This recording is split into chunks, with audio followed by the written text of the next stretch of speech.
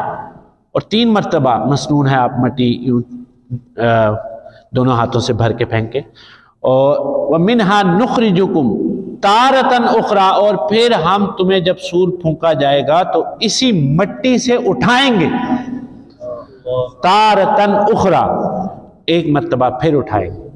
آخری بات کہہ کر بات ختم کرتا ہوں۔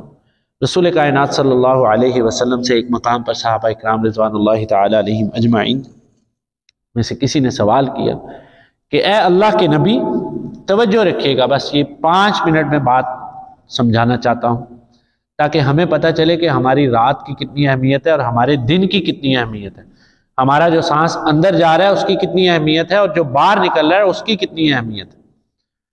تو پوچھا کہ اے اللہ کے نبی صلی اللہ علیہ وسلم، انسان کے ساتھی کتنے ہیں، یا مفہوم اللہ کمی بیشی معاف، یعنی کہ انسان کا ساتھی کون ہے دنیا میں اور کتنے ساتھی ہیں؟ تو رسول کائنات صلی اللہ علیہ وسلم نے فرمایا کہ انسان کے 3 ساتھی ہیں۔ کتنے ہیں؟ 3 ساتھی ہیں۔ اور ہمیں تو لگتا ہے کہ اب انسانی زندگی کا آپ کو میں بتاؤں طریقہ، ہمیں یہ لگتا ہے کہ بچپن میں جب بچہ اسکول میں جاتا ہے تو اس کو لگتا ہے جب وہ کلاس سے واپس آتا ہے تو اس بچے سے پوچھو کہ بیٹا آپ کے کتنے دوست ہیں کلاس میں، تو وہ کہتا ہے کہ بابا میرا زائد بھی دوست ہے، حامد بھی ہے، اور شاہد بھی ہے، اور ماجد بھی ہے، اور اکبر بھی ہے، اور اظہر بھی ہے۔ اس کو لگتا ہے یعنی ساری کی ساری کلاس اس کی ساتھی ہے، اس کی دوست ہے، اس کی سنسیئر ہے۔ اور یہ دور جب گزرتا ہے چند سالوں بعد تو اس کو لگتا ہے کہ شاید عرفان ہی میرا دوست ہے۔ اور اس کے بعد جب وہ لڑکپن سے جوانی کی طرف جاتا ہے تو حق زوجیت جو ایک قائم ہوتا ہے، میاں بیوی کے تعلق قائم ہوتا ہے، تو اس کو لگتا ہے کہ یہ زوجہ جو ہے یہ کون ہے؟ میری ساتھی ہے، یہ میرے ساتھ رہے گی زندگی میں۔ اور ادھر ذہن میں رکھیے کہ رسول کائنات صلی اللہ علیہ وسلم سے پوچھا گیا کہ انسان کے کتنے ساتھی ہیں، تو آپ نے فرمایا کہ اس کے 3 ساتھی ہیں۔ ایک مال ہے، اور اعزہ اقارب ہیں دوسرے، اور تیسرے اعمال ہیں۔ تیسرے کون سے؟ اعمال ہیں۔ لیکن ہمیں جو ہم لائف سٹیجز سے گزرتے ہیں جو لگتا ہے وہ آپ کو بتا رہا ہوں۔ اور اس کے بعد بیوی کے بعد جب اللہ تعالیٰ بچے عطا فرما دیتا ہے تو بندہ بچوں سے امیدیں لگا دیتا ہے کہ یہ بیٹا جو ہے یہ شاید میرا ساتھی ہے، یہ میرا بڑھاپے کا سہارا بنے گا، یا فلاں میرا سہارا بنے گا، یہ وہ۔ اور آج کل اس میڈیا کے شیطانی دور کے اندر آپ دیکھ لیں کہ اولادیں کتنا کو سہارا بن رہی ہیں، نہ تیرا سہارا نہ میرا سہارا، کتنا کو سہارا بن رہی ہیں۔ تو اس لیے سہارے ڈھونڈنا ہی چھوڑ دیں. میں آپ کو سب سے بڑا سہارا دیتا ہوں، وہ یہ ہے. وہ کیا ہے؟ قرآن پاک ہے. حجت لک او علیک، یہ تیرے ساتھ بھی رہے گا، تیرے حق میں بھی گواہی دے گا. اگر تو اس کو چھوڑ دے گا تو تیرے خلاف بھی گواہی دے گا. اللہ. تو وہ سمجھتا ہے کہ یہ میرا سہارا ہے. اور اگر خوش قسمتی سے اولاد اچھی نکل آئے تو پھر بڑھاپے میں بندہ جو ہے، جب اس کے ہڈیاں جو ہیں وہ بوسیدہ ہونے لگتی ہیں، تو اس کو بہرحال وہ سہارا ملتا بھی ہے، لیکن وہ بھی فانی سہارا ہوتا ہے، زائل ہونے والا ہوتا ہے. اب آئیے دیکھیے، حدیث رسول اللہ صلی اللہ علیہ وسلم نے فرمایا کہ تمہارا مال انسان کا ساتھی ہے اور اس کے اعزاء اقارب. یہ میرے ساتھ دوہرا لیں. کون ہے؟ مال. ایک سہارا کیا ہے؟ میرے ساتھ بولیے. مال. ویسے ہمارا دوسرا سہارا بھی مال ہی ہے اور ہمارا تیسرا سہارا بھی مال ہی ہے. مال ہے تو کیا بات ہے، مال نہیں تو کچھ بھی نہیں ہے کہ نہیں. وہ جب کہتے نہیں پیسے ہیں تو کون ہے، نہیں پیسے تو کوئی نہیں، بڑا یہاں پہ مشہور ڈائلاگ بھی ہے. تو ہمارا تو پہلا سہارا بھی مال ہے، دوسرا بھی مال ہے اور تیسرا بھی مال ہے، اور جس کے مال پاس نہیں ہے وہ تو کمال ہے. تو یہ فرمایا گیا کہ یہ سہارے دو جو ہیں یہ تم ادھر ہی چھوڑ کے چلے جاؤ. یعنی کہ مال تمہارا دنیا میں ہی رہ جائے گا اور اعزاء اقارب وہ تمہیں قبر تک چھوڑ کے آئیں گے. اور وہ بھی خوش قسمت لوگ ہیں. جیسے جیسے دین سے دوری چلتی چلی جا رہی ہے، اپنے ہی گھر کے، اپنے ہی اولاد کے، اپنے ہی بیٹے، میں خود گواہ ہوں اس بات کا کہ اپنے ہی بیٹے جو ہے وہ کندھا بھی نہیں دینے کے قابل اپنی ماں کو یا اپنے باپ کو. اللہ اکبر. اپنے ماں یا اپنے باپ کی میت کو کندھا دینے کے قابل نہیں. تو یہ تمہارے اعزاء اقارب جو ہے یہ قبر تک تمہیں چھوڑ آئیں گے، اور بعد میں قبر کے اندر جو ہے وہ، اور آخرت تک. اور وہ جس کو سورہ یاسین میں فرمایا گیا کہ یا ویلنا من مرقدنا، کہ اے ہلاکت ہو، کس نے ہمیں اٹھایا ہمارے رہنے کی جگہ سے. رہنے کی جگہ کو مرقد کہتے ہیں، عربی میں قبر بھی مرقد کو کہتے ہیں، مرقد کو قبر کہتے ہیں. اور ہمارے یہاں قبر کہتے ہیں، قبر بھی کہتے ہیں عربی میں، لیکن مرقد بھی کہتے ہیں. مرقد ایسی جگہ جہاں پر آپ کا قیام ہو، اور مسکن جو ہے ایسی جگہ یہاں آپ کا ٹیمپریری عارضی قیام ہو، یعنی مسکن آپ کی رہائش ہے، اور مرقد جو ہے وہ آپ کا زیادہ قیام کی جگہ. تو من مرقدنا، ہمیں ہمارے رہنے کی جگہ سے کس نے اٹھایا؟ سورہ یاسین کی آیت کریم. تو اس قبر کے اندر یہ اعمال کام آئیں گے. کیا کام آئے گا؟ مال نہیں. مال کے شروع میں حمزہ اور عین لگائیں، اعمال. اور یہ اعمال، یہ ذکر اللہ کی محافلیں جو ہیں یہ فخر اللہ کی محافلیں. تو دنیا کو جینے کا ایک آپ کو کلیہ آج بتاتا چلوں اس بابرکت محفل.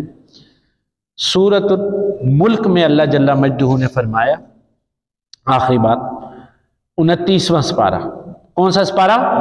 29واں. میرا دل ہوتا ہے کہ یہ درس جو ہے یہ بالکل بچوں کی طرح ہو، تاکہ آپ سے زیادہ میں سیکھوں اور آپ بھی سیکھ جائیں. تو 29واں سپارہ. کون سا سپارہ؟ 29واں سپارہ کی پہلی سورت جو ہے وہ سورہ ملک ہے. کون سی ہے؟ سورہ ملک. بولیے سورہ ملک. اس کی پہلی آیت کریمہ کے اندر اللہ جل مجدہ فرماتا ہے کہ تبارک الذی بیدہ الملک وهو علی کل شیء قدیر الذی خلق الموت والحیات لیبلوکم ایکم احسن عملا. پاک ہے اللہ کی ذات، بیدہ الملک، جس کے ہاتھ میں ہے ساری بادشاہت، وهو علی کل شیء، اور وہ ہر چیز پر قادر. الذی خلق الموت، اللہ کی ذات وہ ہے جس نے پیدا کیا موت کو. اس بات پر صرف آپ کے 2 منٹ لیتا ہوں. اللہ کی ذات کون سی ہے؟ میرے ساتھ دہرائیے. اللہ کی ذات کون سی ہے جس نے، بولیے، پیدا کیا موت کو. بڑا مشکل مقام ہے یہ، مشکلات القرآن میں سے. ہم نے تو اپنی زندگی کو زندگی سے ہی پایا نا. اللہ کی ذات وہ ہے جس نے پیدا کیا، بولیے، موت کو. الذی خلق الموت، موت کو اللہ نے پیدا کر دیا. اللہ اکبر. یعنی کہ میں اور آپ یہاں پر موجود ہیں تو ہماری موت کیا ہے؟ بولیے پیدا شدہ ہے، اس کی برتھ ہو گئی ہوئی ہے، اس کو اللہ نے بلانا نہیں ہے، اس کو بعد میں نہیں لانا، وہ پہلے سے تیار ہے۔ قرآن پاک فرقان حمید کے دوسرے مقام پہ سورہ بقرہ میں فرمائے گا اِنَّکَ مَيِّتٌ وَإِنَّهُم مَيِّتُونَ، تم بے شک مردار تھے، تم بے شک کیا تھے؟ مردار تھے، اور وَإِنَّهُم مَيِّتُونَ، اور تم مردہ ہونے والے۔ لائف کو بہت تھوڑا قرآن میں بیان کیا گیا۔ اِنَّا لِلَّهِ، اب یہاں پر سمجھیے ہم اللہ ہی کے لیے ہیں، وَإِنَّا إِلَيْهِ رَاجِعُونَ، اور ہم نے اللہ ہی کی طرف لوٹ جانا ہے۔ الَّذِي خَلَقَ الْمَوْتَ، اللہ کی ذات وہ ہے جس نے پیدا کیا کس کو؟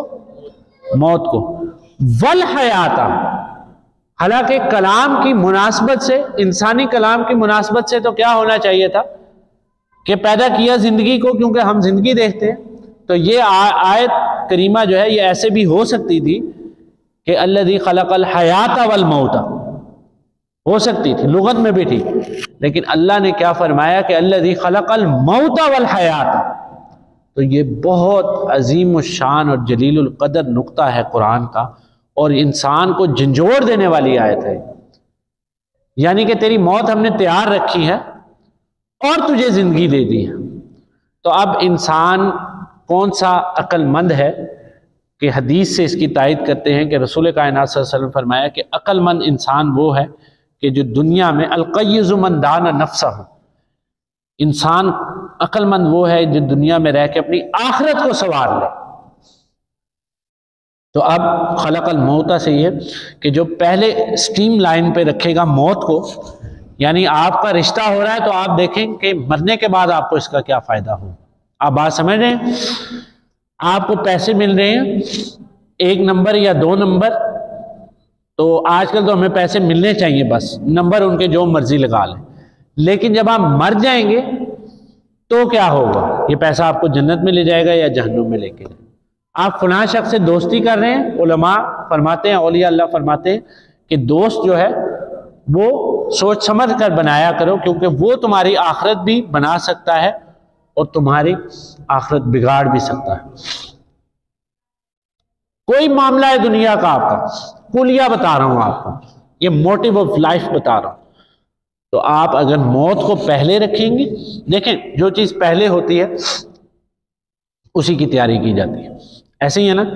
اور جو چیز بعد میں ہوتی ہے، جیسے مثال آخری دے کے ختم کرتا ہوں کہ کسی کا ولیمہ ہے، اگر جاگ کر بیٹھیے، کسی کا اگر ولیمہ ہے تو وہ ولیمے کی دعوت ہوتی ہے نا کھانے کی، تو وہ اگر کھانا ہی نہ تیار کریں اور وہ ولیمے کی دعوت دے دے ساروں، اور وہ کہے کہ آپ میرے سے ملنے آئے ہیں اور اب میں آپ کو کھانا نہیں دیتا، تو کیا ہو گیا؟ آپ سب اپنے گھر جا کر کھانا کھائیں۔ تو بتائیں یہ کوئی بات کسی کو اچھی لگے گی؟ ناگوار گزرے گی نا۔ تو اس کو پہلے کھانا اس نے تیار کرنا ہے، کیونکہ اس کو پتا ہے کہ دعوت میں جو لوگ آ رہے ہیں میں نے اس کو اپنی حسب توفیق کھانا دے دینا ہے۔ تو ہمیں پتہ ہی نہیں ہوتا ساری زندگی ہم نے مرنا ہے۔ آپ میں سے کتنے شخص ایسے ہیں جو بتائیں شادی شدہ ہیں، جو اپنی بیویوں کو رات کو کہہ رہے ہو کہ جب میں مر جاؤں گا تو یہ ہوگا اور یہ ہوگا اور وہ ہوگا، بیٹے جب میں مر جاؤں گا تو تم یہ کر لینا، میں جب مر جاؤں گا شاہ جی تو پھر آپ یہ کر لینا، میں جب مر جاؤں گا تو آپ یہ کر لینا۔ ہم تو موت کا نام نہیں سننا چاہتے، الرجی ہو جاتی ہے ہمیں تو جو موت کو پہلے رکھے گا، مقدم رکھے گا، وہ اپنی آخرت سنوار لے گا۔ پھر دنیا کا ٹائم جو ہے اس کا وَلِنَبْلُوَكُمْ أَيُّكُمْ أَحْسَنُ عَمَلًا، یہ اسی آیت میں فرمایا خلق الموت والحیات، پیدا کیوں کیا گیا زندگی اور موت کو؟ لِنَبْلُوَكُمْ أَيُّكُمْ أَحْسَنُ عَمَلًا، کہ اللہ دیکھ لے کہ تم میں سے کون ہے جو اچھے اعمال کرتا ہے۔ دنیا میں رہو تو ایسے رسول اللہ صلی اللہ علیہ وسلم فرمایا کہ جیسے اجنبی کی طرح، مسافر کی طرح۔ ہم دنیا میں ایسے رہنا چاہتے ہیں جیسے دنیا کے آخری چودھری ہم ہی ہیں، سمجھ رہے ہیں کہ نہ کو ہمارے سے پہلے ماں نے جمع تھا نہ بعد میں۔ تو دنیا میں رہنے کا یہ طریقہ نہیں، یہ فرعون کا طریقہ۔ تو دنیا میں رہو، قیامت کی نشانیوں میں ایک نشانی یہ ہے کہ جاننے والے کو لوگ سلام کریں گے۔ بتائیں ہم قیامت میں بیٹھے ہوئے کہ نہیں بیٹھے؟ 30واں سپارہ آپ اٹھا کے دیکھیں، قیامت تو ادھر بھی لگی ہوئی تھی۔ عما یتساءلون، سوال کرتے ہیں وہ آنے والی گھڑی کب آئے گی۔ تو ہمیں اپنے افکار پر، اپنی سوچ پر، اپنے اعمال پر، اور سب سے زیادہ اپنی زبان پر دھیان دینا چاہیے۔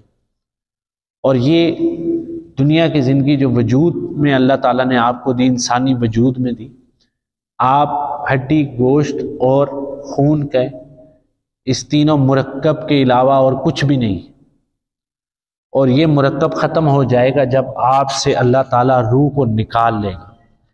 تو یہی آپ کا جو وجود ہے جس کو سنوار رہے ہیں آپ 40 50 60 سالوں سے، 70 سالوں سے، جو ناک پر مکھی نہیں بیٹھنے دیتے، تو یہ وجود لاشے میں بدل جائے۔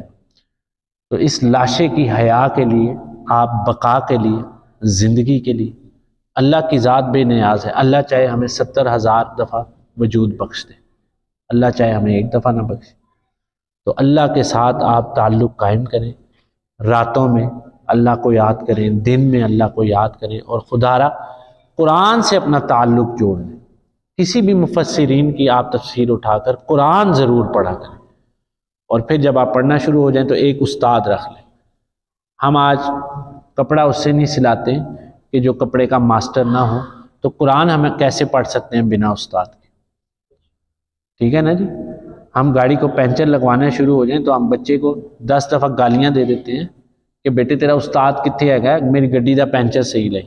آج کل پینچر بھی لو 700 روپیہ لگ جاتا ہے، اور وہ 700 دماغ میں 1400 دفعہ لگتا ہے، تو ہم کہتے ہیں کہ وہ بھائی پینچر صحیح لا، ہوا صحیح چیک کر۔ تو یار یہ ایک پینچر اور ہوا کے لیے اتنے تیز ہیں ہم، اور جہاں پر ہم نے جانا ہے اس کے لیے ہم کوئی تیز ہی نہیں، اس کے لیے تھوڑا سا تیز ہو جائے۔ ہم سب نے مر جانا ہے۔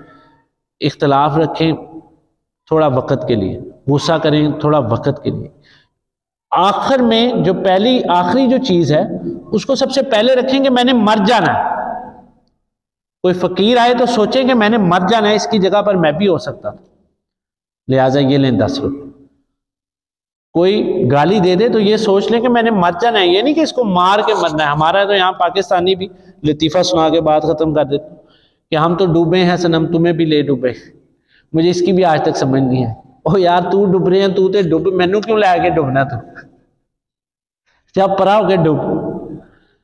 تو یہ عجیب ہماری روش ہے، تمہیں بھی لے ڈوبیں گے۔ یار میری لت تے نہ پڑ، آپ پہ جا کے ڈوب جتھے ڈوبنا ہے۔ میں تیرے لیے کوئی بہتری دی دعا کرتا ہوں۔ تو وَأَقُولُ قَوْلِي هَذَا وَآخِرُ دَعْوَانَا الْحَمْدُ لِلَّهِ رَبِّ الْعَالَمِينَ۔